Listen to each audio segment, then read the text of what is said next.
Tolondo. The unemployment rate may have taken a surprise dip last month, but things aren't getting better for Australians with a disability looking for work. In fact, in institutions like the Australian Public Service, the employment picture has been dimming for years.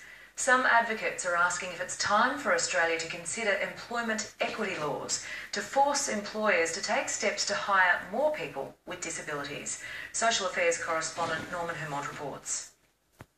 It's a typical day at the office for Gary Carriage. Lots of messaging and demonstrating how he has webcam conversations. The Deaf Disability Coordinator now enjoys his work, but with the assistance of an Auslan sign interpreter, he tells horror stories about a previous job where his disability was viewed as an inconvenience. I don't think they understand that sort of relationship where it's reciprocal, that I have something to offer. They think they're doing me a favour. Like most people living with a disability, Ricky Domagulski doesn't want any favors. Legally blind and living with a slight cognitive impairment, she can work and wants to. Thousands of applications in 14 years have brought just 2 short-term contracts.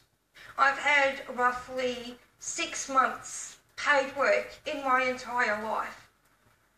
And to have the taster, it was so liberating. I felt so empowered having that job. For many job seekers with a disability, even positions in government agencies can seem out of reach. In the Australian Public Service, the percentage of employees identifying themselves as living with a disability has actually declined over the last 15 years, from 5% in 1999 to just 3% in 2014.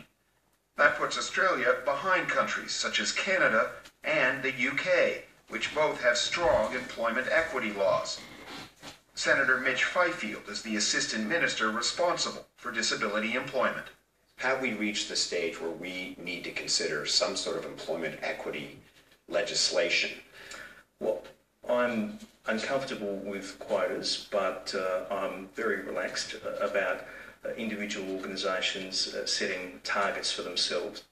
But many people with disabilities say the employment numbers prove those measures aren't enough to give them a chance to show employers what they can do. Norman Hermont, ABC News. Japan has the